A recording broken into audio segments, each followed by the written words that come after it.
Chers étudiants, bonjour, bienvenue sur la Réussite Academy, la chaîne qui vous aidera à réussir vos études. Aujourd'hui, je vais vous partager une quatrième capsule vidéo traitant de l'oxydoréduction et plus particulièrement de la quantité d'électricité échangée lors d'une réaction d'oxydoréduction. Vous apprendrez également la signification de la capacité d'une batterie, ainsi vous pourrez en déduire son autonomie. Mais avant tout, jingle!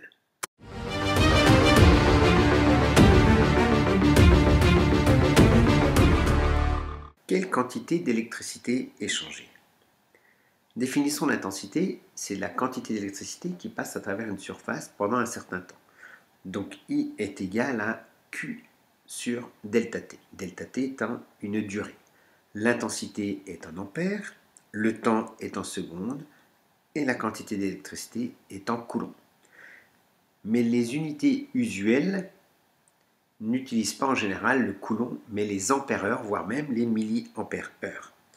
Ce qui veut dire que I est toujours égal à Q sur delta T, avec l'intensité toujours en ampères, mais Q en ampères-heure, et donc le temps va être en heures. Pour déterminer Q, nous avons une quantité de matière d'électrons Ne échangés que nous allons multiplier par le nombre de Faraday.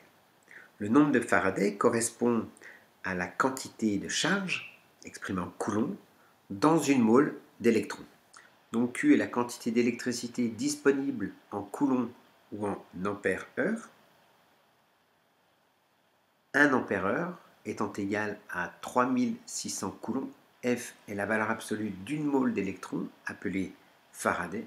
On appelle ça encore la constante de Faraday. 1 Faraday est égal à la charge d'un électron fois le nombre d'Avogadro. Le nombre d'Avogadro, c'est le nombre d'entités que vous avez dans une mole.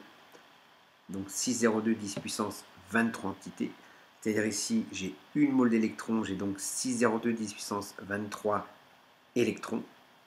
Donc 1 Faraday, c'est donc la charge d'un électron fois le nombre d'Avogadro, ce qui nous fait 9,65 10 puissance 4 coulombs par mole. Passons maintenant à un petit exercice d'application concernant l'étude d'une batterie de drone sur laquelle nous pouvons lire 700 mAh pour une tension de 3,6 volts. Quelle est la quantité d'électricité contenue dans une batterie? Ici, nous avons une batterie de 700 mAh qui présente une tension de 3,6 volts. Ces informations sont données soit par la documentation constructeur, soit directement inscrites sur la batterie, c'est-à-dire sur sa plaque signalétique. Donc Q, quantité d'électricité, exprimée en milliampères-heure, est égale à I fois delta T. Nous supposons que le courant consommé, le courant absorbé par la charge est de 0,4 ampères ou encore 400 milliampères, ce qui nous donne delta T est égal à Q sur I. Q 700 milliampères-heure, I 400 milliampères, nous aurons donc delta T en heures, ce qui nous fait 700 divisé par 400 est égal à 1,75, d'où 1 heure et 45 minutes. Déterminons l'énergie emmagasinée dans cette batterie. L'énergie est égale à Q fois U. Je rappelle que Q, c'est la quantité d'électricité ou la capacité de la batterie. Lorsque je vais exprimer E en wattheure, la capacité de la batterie doit être en ampère-heure et la tension en volts. Donc, je vais transformer les 700 mAh en ampère-heure. Donc, 700 mAh est égal à 0,7 ampère-heure. Ensuite, l'énergie qui est égale à Q fois U. Q, donc 0,7 multiplié par 3,6 qui est la tension de ma batterie, ce qui me fait 2,52 Wh. Si je veux transformer cette énergie en joules, il me suffit de multiplier 2,52 fois 3600, ainsi j'obtiens 9072 joules. Déterminons la puissance de la batterie. L'énergie est égale à la puissance fois le temps. L'énergie est exprimée en joules, la puissance en watts, le temps est en secondes. Ce qui me donne P est égal à E sur delta T. E est égal à 9072. Nous devons transformer delta T que nous avons en heures, donc 1 heure 45 ou 1,75 heures, en secondes. Donc je prends 1,75 multiplié par 3600. J'ai donc comme calcul 9072 divisé par 1,75 fois 3600, ce qui me donne 1,44 watts. Nous avons une autre possibilité pour calculer la puissance en faisant U fois I. Ceci, bien sûr, parce que nous considérons que le courant est constant. U est égal à 3,6 volts, I est égal à 0,4 ampères. Nous trouvons donc 1,44 watts, le même résultat qu'en utilisant E est égal à P fois delta T. Notre batterie est une batterie zinc R. Nous avons donc le zinc Zn qui est à l'état donc solide, qui est oxydé.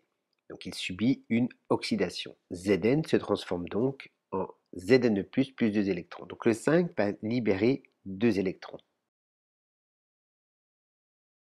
La quantité de matière d'électrons est égale à 2 fois la quantité de matière de zinc, puisque le zinc va libérer 2 électrons.